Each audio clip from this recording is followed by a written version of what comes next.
Hey, I'm Ryan Jay on the red carpet at Universal Studios Orlando at the Wizarding World of Harry Potter. We're here tonight for the release of Harry Potter and the Deathly Hallows Part 2 on DVD and Blu-ray, and many of the film stars have come out to celebrate the legacy of Harry Potter on film. Rupert, you grew up before the world making these movies, and aside from becoming a brilliant actor, what's like a great life lesson that you learned? I kind of grew up on these sets, and I think whenever I look at the kind of first few films, it's very strange because it just feels like I'm looking at a completely different person. It's such a long time, but I think I've learned a lot. Yeah. And what is your favorite of all of Ron's lines from any of the movies? I don't know. There's been some pretty good. In the early ones, I always used to love saying bloody. Said it quite often. Because it was like every film. Bloody hell! Bloody hell, Harry. Bloody hell! Oh, bloody hell. What the bloody hell was that all about? Oh, isn't he brilliant? About Ron, when I say that to Ron, just because he is brilliant.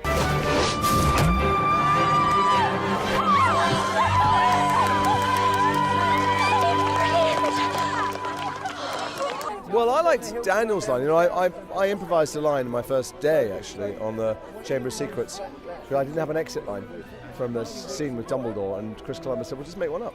So I looked at Daniel and Dumbledore, and I said, let us hope that Mr. Potter will always be around to save the day.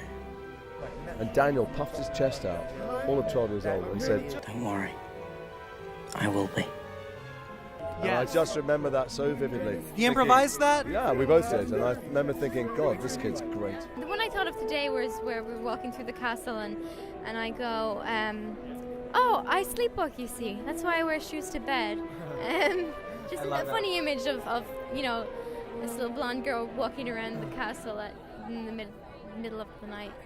I sleepwalk, you see. That's why I wear shoes to bed. I said I'd get you in. I didn't say anything about getting you out. Can you say it in character now? Okay. Oh, God, it's hard without all the teeth and stuff. I said I'd get you in. I didn't say anything about getting you out. I said I'd get you in. I didn't say anything about getting you out. If you had to be an actor, what role in the Harry Potter franchise would you like to play? I would probably love to play Lupin, I think, because he's such... I love the fact that he mentors and he's troubled and conflicted, and all of that is really intriguing.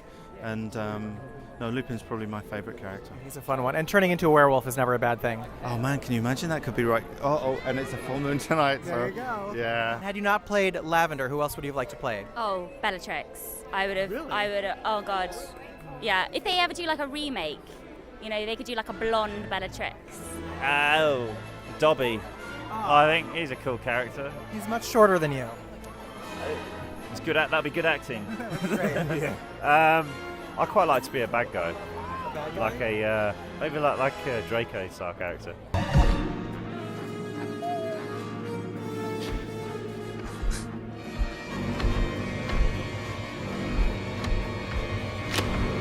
Wand at the ready, Ron. Wand at the ready. Ridiculous. We know that when Ron sees a Boggart, it's a spider. If you were to be confronted with a Boggart, what would it appear as? It would be a spider. It would be a spider. I'm really arachnophobic. Have you done the Forbidden Journey? Yes, I have. Spiders are pretty creepy there, right? Yeah. Worse than on set making the movie? Actually, no, it wasn't too bad. I mean, there was a few scenes where they nearly used real spiders, especially in the second one. Oh boy. And I had to they put a spider on my leg to try and get me used to the thing, and I just couldn't do it. Luna has such confidence, but if she were confronted by a Boggart, what would it look like? A Boggart? Oh my God, that's so difficult, actually. Because you know her better than anybody. What's she afraid of? Maybe nothing. She's not afraid of things. I think she would hate, I think would be her friends dying, because I think they mean so much to her, you know, because she spent a lot of, you know, basically all her teenage years growing up not having friends, and I think you can see that. That's what we talked about so much in the film. I talked about with David Yates. That's the one thing that she gets nervous about, and why she actually shouts at Harry, because she wants to protect her friends. So, I think that they mean so much to her. That makes sense. If you were confronted by a Boggart, what would it appear as? What would it appear as? A PC. Oh. Yeah. That's Just creepy. because I'm such a Mac evangelist, but anything with Windows on freaks me out. If a boggart jumped out at me, it would probably appear as one of... mine would probably be some executives in Hollywood. We could read a lot into that. Probably an extended junket. Oh, is this that bad? No, this is lovely. This is absolutely lovely. But one of those junkets that goes on for about 7 days is, hard. So about 5,000 journalists.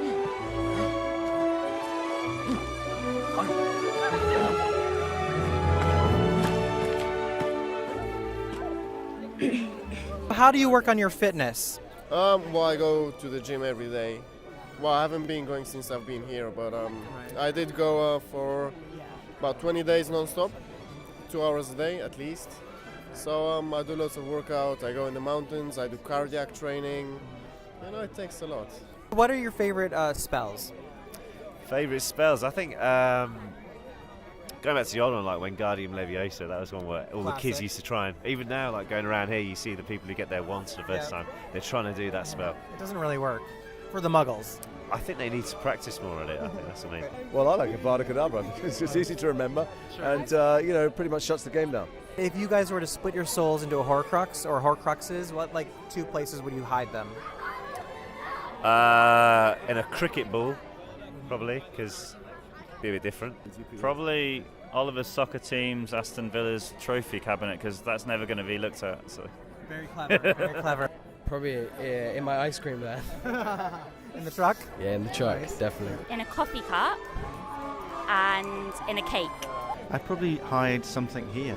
This is probably, probably in one of those chimney stacks way up there, so no one's going to go up there.